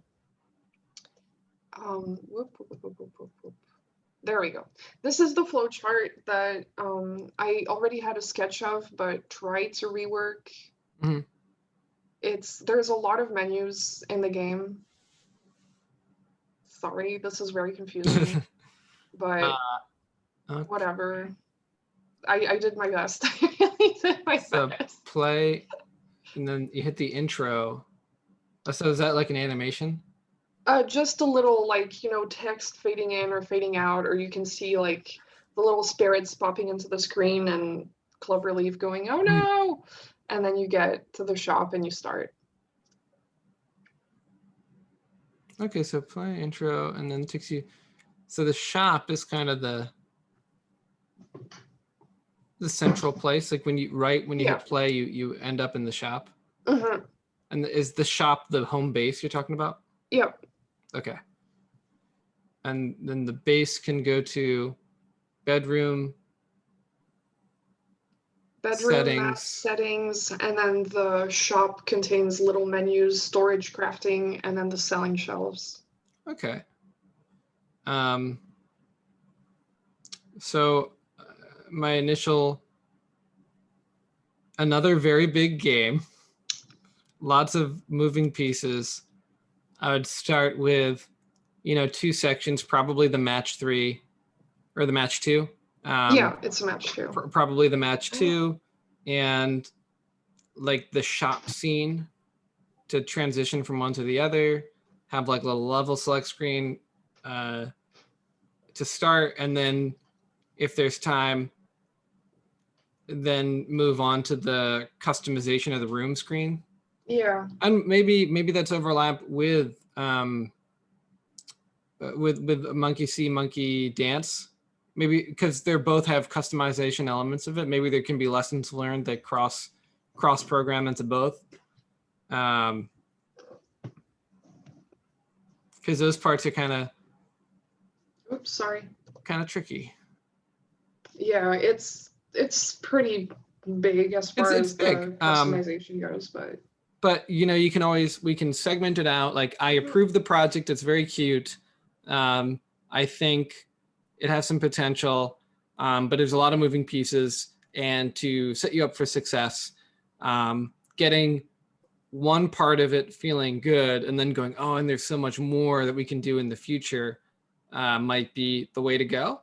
Yeah. But I'm fine with like at least putting placeholder stuff in each of the scenes, like those prototypes type of thing. Right. You click and it's like this, it's not functional yet, but that's what we're thinking about. The part that's functional is, hit back, okay, go to the game, go click on the level select, okay, and now this match 2, now this match 2 is just clicking you in. This match 2 is functional. So that's kind of what I'm thinking about. I just want to show off the rest of the art that For sure, yeah, I go did already. The different card backs for the different levels, I have those done. And then I started working on the cards themselves that are going to be matched like during the game. Trying to keep it simple, but also like, the mushroom and the pinecone have the same color. So if you go too fast, you might confuse them. The plants look a little similar. Working on the abandoned house right now. And then I'll work on the rest of the art that's required, because there's going to be a lot of art. This is the UI we have so far: the gold, the lives, some of the settings, menu, navigation buttons. Yeah, and I think that's it for now. Yeah, it looks like a promising project. Definitely something that could be your final project. And if anybody does have like final projects that they're really worried about, they want to work on, and it also kind of works for mobile, I'm cool with kind of merging the two ideas together. I'm not saying that's what you're doing. I'm just saying for people who have final projects that need additional help, I'm fine with it overlapping with this project. Just a heads up for anybody who cares. But yeah, this looks like a nice project. The card matching is going to be fun. Is it randomized? Is it different solutions each time you play? Okay. So they don't learn how to win a level over after dying. Okay. Yeah. Cool. I mean, I'm in. It all makes sense. I'll give more critiques on the game flow diagram to help you, because the game flow diagram is how you learn what needs to be programmed and what needs to be drawn. But I think you capture most of it. It's mostly clarity about direction, I think, is going to be the theme of this of that critique. But it's all good. I dig it. Thank you. Yep. How many teams do we have remaining? Is Savannah here? Is Savannah here? I don't see her. Okay. I'll go over hers on her own. Then did we do all the others? I feel like there's 5. No, there's still one more? Yeah, I mean, I guess Christy's not on, so it's just me and Emma. Okay. Then open the hood. Let's check it out. All right. Let me just, before you start, I'm going to go verify my wife is good to go. And then I'll be right back. All right. Oh man, we should finish by 11. Man, we're doing good. Okay. Yeah, get that set up, share your screen, and I'll be back within 2 minutes. Yeah, I'll just share the. Yeah, I'm gonna talk verbally about the Pokemon stuff. Now I'm talking about the chat. I've seen the chat now. I'm gonna talk about verbally because I feel so mixed. Yeah, I'm not gonna say anything, but I understand. I am overall excited, like very, very, very excited. But there's some things that I'm like, okay, I'm not gonna get my hopes too up. Yeah. I love how they showed that one game and they immediately followed it up with the other. Like, yeah, you're gonna get this, but look at this. Yeah. Also, they definitely. This is like the happiest I've seen Pokemon Twitter in 5 fucking years. For real. Yeah. Those people are never happy. Wait, does anybody play New Horizons? Have you seen this? It was a good announcement. Good. Very fucking good. Amazing. After class, I will post it to the Discord. I'm not posting it right now because I didn't want to look like we're all paying attention. I didn't want to look like I wasn't paying attention. I was paying attention. They showed what I was waiting for, and then when they showed what it was gonna look like, my smile like fell. I was like, "Oh, they're gonna do it like that? Oh my god!" Yeah, no, I definitely understand that. Not what I wanted. At the same time, I feel like, especially since they're being like, I wouldn't say forced, but the schedule is like putting out 1 game a year. I feel like they need an additional month. Very modern. Yep. All right. So right now, my group, we have a rhythm game basically. What's it? Oh, the chat. Okay, that's what was. Okay. Yeah, so this is just like, the main menu. Go into like the stage out of order. Stage select, you can scroll through, pick songs, and then you'll go to basically this, and I don't know how to, it's pretty plain right now. All right, so I'll help you walk through it. So let's do the elevator pitch, right? Right. What is the game? It's a rhythm game oriented around one-handed play. So like you. Oh, one-handed play, but it's sideways? Yeah. Well, because like if you look at a lot of the other ones, but they're kind still of oriented around hands, like right? the bottom. So yeah, but like instead of like you can do it with just like They're your just right doing hand. this. Yeah. Okay, I thought you were saying it's one-handed, like, oh yeah, you're not supposed to use your second hand, but it's sideways. I got you. I got you. You could do that. I don't recommend doing it. You could. Yeah. I just because like a lot of them like it gets really awkward when like you have like especially with some of the notes in the middle, and then they'll have like a lot of them will have like ones where you drag it and then you'll have to start on one end and then you have to go with the other one, and if you're using your thumbs it's like I cannot reach that far. But Okay, yeah. so it's a rhythm game that and what are some of the like visual styles that you're going for? It looks like kind of like a modern guitar fret type of thing. Yeah, and we don't really have a visualization of it in this, but we were thinking like the different like colors and backgrounds could change with like to fit the mood of each song. So like this one's very like cool tones and purples, but another one might be like bright blues or reds or whatever like would fit the song. Okay. That's about it. Do you have a copy of your game flow diagram? Yeah. So because I see there's a pause button. Okay, so we got so you start in from the main menu and you go to level select. Level select, it looks like we don't have, oh wait, level select, okay, chosen level. I accidentally added an extra arrow there that you should not be able to go straight from chosen level to the retry screen. That's a mistake. Well, I mean, maybe from pause, you could say, oh, pause, retry. I'm not sure. Level select, chosen level. This is another one where I'd recommend like, oh, make sure that you're flowing in a single direction so it's easier to follow. And just because like, oh, main menu, level select, oh, where am I going after the, oh, I'm going to chosen level. And then I see, okay, from chosen level, I either win or I lose or I pause. And if I lose, then I can retry, and retry, I assume would go back to chosen level. Yeah, you can either go back to the chosen level or you can choose to exit the level select or even back to the main menu. Okay, those actions aren't immediately clear because retry goes back to level select. It doesn't go back to chosen level. Yeah, that was a minor recommendation. Yeah, I think I messed up. That's where I messed up. I put the arrow on the wrong. That's why we're doing it. You know, we're going through making, because this is, you know, nobody's made a flow diagram before, so that's why we're going through it, just making sure it makes sense. And I would expect to see game screen mockups for the main menu, which I saw, chosen level, which I saw. Did I see a success and failure screen?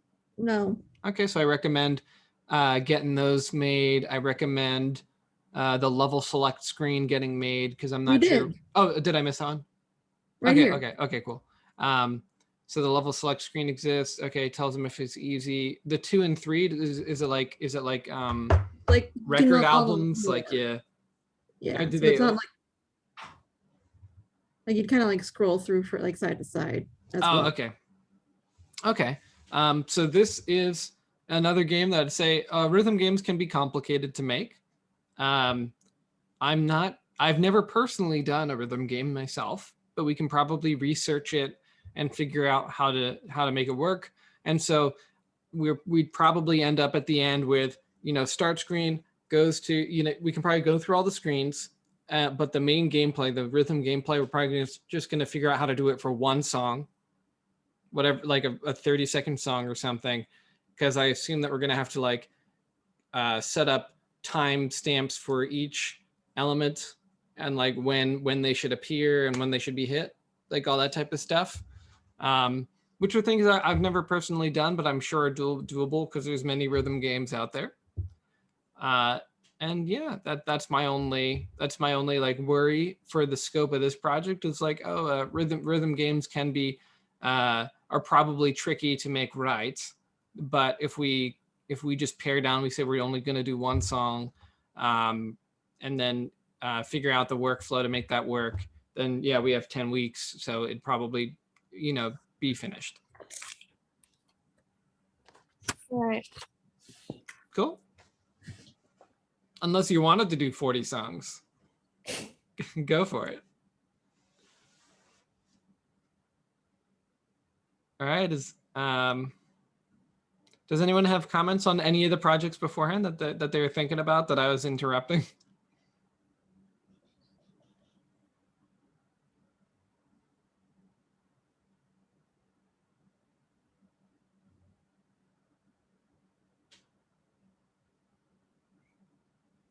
Okay, we got nice work, Melissa.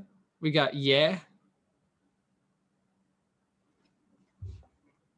Oh, and I dig the idea. I haven't seen a rhythm game done in any of my classes before, so I invite the challenge. My major critiques would be for the flow diagram, making sure that it flows in one direction, making sure that all the lines connect to where they're supposed to, and then making sure that you have a screen example for each one, just so that when you need to make the screens, you know exactly what it is you need to make. That's the only critiques I have, but everything seems good, and I totally understand what the concept is from your one sentence description, because the one sentence description of everybody is like how I as the producer get a grasp on like what it is you want to make. So that's why it's important to do. If that's it, then I will step through the homework and the lab, and then we'll be done. How do I share screen? Share screen. Am I sharing my Discord screen here? Yeah. Okay. So let's go to, I was looking up Cookie Run. Did I close that screen? Oh, yeah, I was looking up Baby's Breath or something. Is it this? Okay. So based on your game flow diagram, which maybe you'll have to correct a bit this week, or whoever, I think I gave everybody suggestions for things to change. Start getting to work. There's lots of things we can do. Let me go to the Moodle version of this, because I think I expanded on it further. For assignment 4. Okay. So based on your game flow diagram, we're going to start getting to work. We're going to make stand-ins for all the screens. So make sure that you have prototype artwork for each one. And we're going to, I gave a long list of things that you can work on this week, because now we're getting into the phase where projects can take many forms and people are at different levels with different comforts with different things. And if working in Unity and programming things yet isn't what you're comfortable with, then there's other things to work on until we get you to that comfort level, such as taking tutorials or something. So we have a list of items, and I recommend you do between 3 and 5 things together as a group, not each person do 3 things, right? Together do between 3 and 5 of these items, and I think we'll be on track. The items come in forms of recommended and alternatives. So for example, I recommend that you finish making your layout to all your screens and work with them inside of Unity to get a feel for how they change at different resolutions. And I did give some input in some video lectures over last week about how to accommodate different resolutions, and I'm happy to help more with that. Or take the current artwork you have and work with it more, massage it more, get it to more of what you're looking for. That's another bullet point that you could work on. Everybody could get set up on GitHub. To me, that's a week in itself of just making sure everybody's on board with how it works, so that when we're doing all this group project stuff together, everybody's on the same page, and you don't have to like do the zip file shuffle where like you just send it to each other over like different avenues and like have to sort it out. Getting set up with GitHub is a big step, and that would be a bullet point on its own. Schedule a 1-hour project session with me so that I can work with you about any specific issues that you have. I'm happy to take that hour with you, and that counts as a bullet point. or add to your game design document some more planning elements. This would be a written thing. And I actually attached chapter 3 of that game design workshop book here, where it talks about the formal elements like players,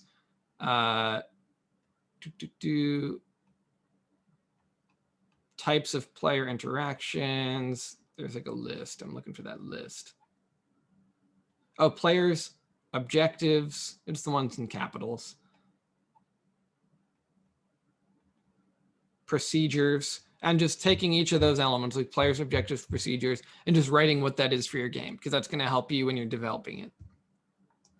So going through, I think there's like 6 of them: players, procedure, objective, rules. I believe play space is one of them. Like how big is the environment? What is the play space that they're dealing with? All that type of stuff are elements of that bullet point, where you'd step through all the formal elements of your game that you're planning so that we can then plan how to program them. So that would be written. And then there's some alternatives that you could work on as well. And they all count toward the same thing. Just alternatives are the ones that I think might be less useful to do right now. But they're perfectly valid places to start. For example, create a bunch of scenes in Unity, such as start scene and play scene. Just make all the scenes that you think you'll need and be able to transition through to make your game work. I think I actually have I should have written here, make a bunch of scenes. They include this and that. And then you can also make the screens in your Unity canvas to represent each of the menus you'll think you'll need. The lab this week helps with that, and the lab from the prior weeks should also help you with like making prefabs of UIs that you think are going to be useful, and then putting them in different spots in those scenes. So alternatives: number 1, make a bunch of scenes that you think you'll need. Number 2, make a bunch of screens, like UI screens you think you'll need.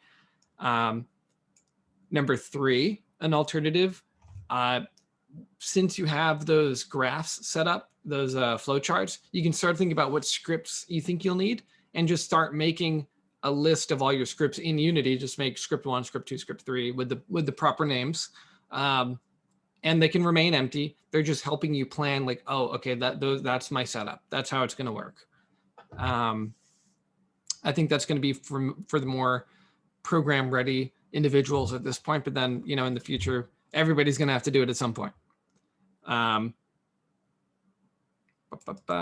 And make sure you organize them in places like gameplay and UI folders within your scripts folder. You could also do research on tutorials that you'd like to take and present to me at the end of the week which tutorials you think would be the most useful to you. And then I'll give them the thumbs up. Like, okay, watch that one, go through it. That'll be your homework or lab for the next week. I accidentally have this twice, but that means it's doubly important. Get everybody set up on GitHub. And create an asset list. Oh yeah, so create an asset list like this, where you plan all the artwork you think you'll need so that you can track what's done and what's not. That's another alternative set. And that is a master list of everything that I would recommend, or alternatives that I could see you doing this week. Do about 3 of them, 3 to 5 of them, depending on how ambitious you're feeling. And then and then at the end of the week, zip your progress, whatever, if it's artwork, zip up the artwork, whatever it is you do, put it in a little file to give to me, and then write a little text file about which things you worked on in the bullet list, and then who worked on it. That's it.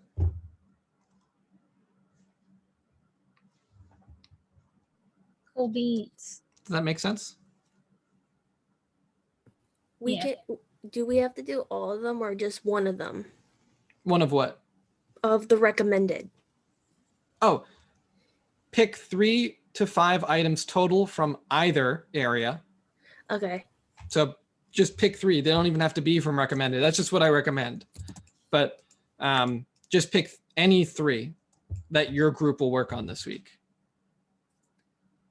If you do more than 5, you're going a little crazy. You got plenty of classes to worry about, but 3 to 5 things depends on how easy they are. Oh, I see a message. Let me just check. Oh, all right. You said all right. That's cool. Any other questions about the homework this week?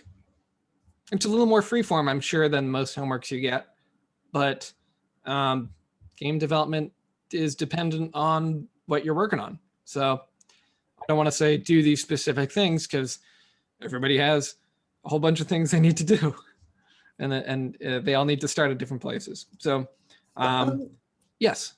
Earlier in the semester, you talked about making a game design document. Are Yes. we going to learn how to do that? Yes, you actually already started it with your vision statement. The vision statement is the portion of your game design document. So we're actually, one of the assignments this week is adding to that document a view of formal elements. And if you're curious about what goes into a game design document as a whole, last week, my presentation, my week 3 lecture did have kind of a breakdown of it. And if memory serves right, if we go to week 3's assignment, boom, I actually have chapter 14 of game design workshop in it that tells you everything about a game design document and what goes into it. So a game design document often has the vision statement, flow diagrams, gameplay overview, like that's what the formal elements this week is about. There's also a dramatic elements section where you talk about the story and all that stuff. There's an art section where you show a lot of concept art. And then you've already made a bunch of them. There's those play screens like this that show how you expect interaction to happen. And usually you have them tied to your flow diagram. Like they have numbers on this flow diagram because each number actually corresponds to a screen.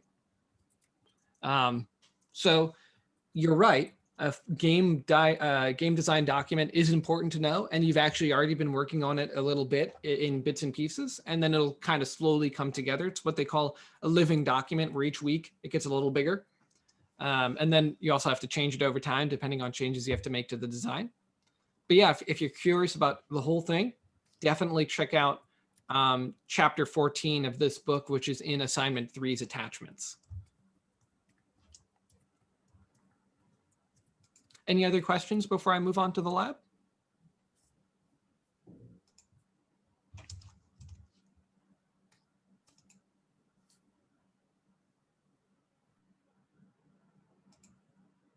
All right, so for this lab, you have a few alternatives, just like with the homework.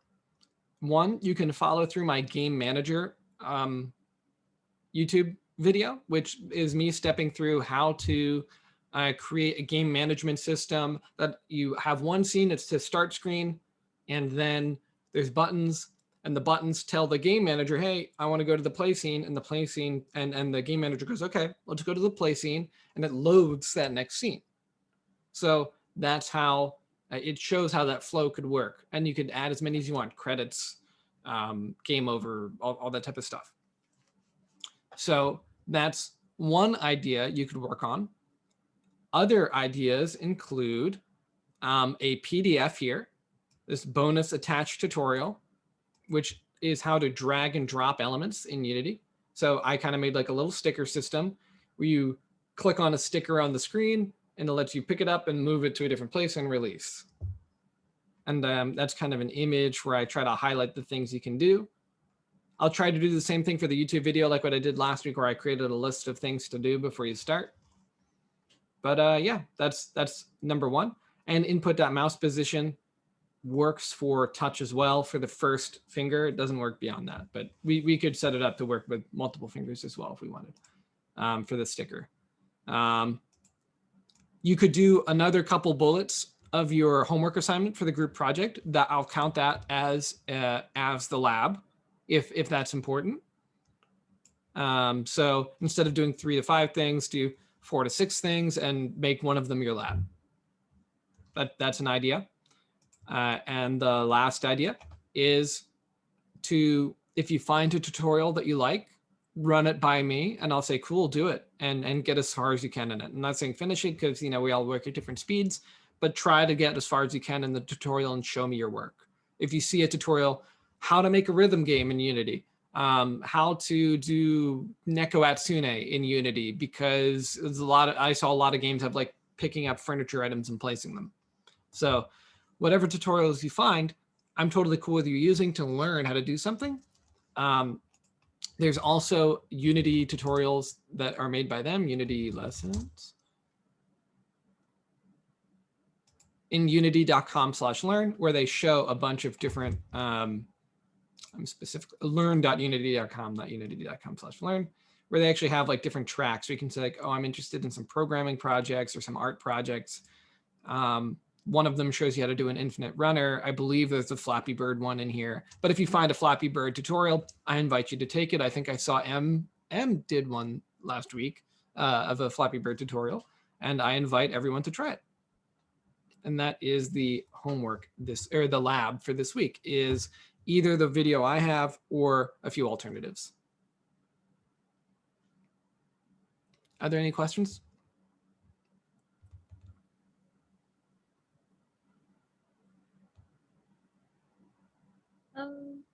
Hey. I guess not. I guess not. Oh, okay. I'm excited. I was like, a question, yes. Yeah, no. I'm so hungry for a question. All I right, have well, a question. yes, go on. If we find a tutorial how to do like build something in Unity and like they show us how to use their script, could we use their script but like change it around for like Yes. certain stuff for our Yes. project? Yeah, that's the point. Okay. You know, nothing in coding is new. Everything is something hodgepodge from somewhere, whether it's from your own mind or from like something that is already existed. You know, that's what plugins are. Every time you pull in a plugin, it's somebody else's stuff that they're made to help you. Okay. Cool.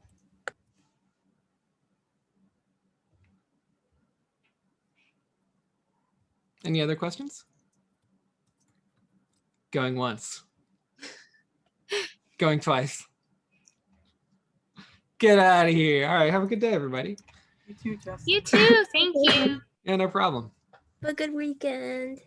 All right, it's Friday. Have a nice week. Yes. Have a good weekend, everybody. I'll talk to y'all later. And of course, message me if you have any questions. Oh, I see some chats. No questions, right? Okay, cool. No questions. So I will see y'all next time. Okay, bye. Bye.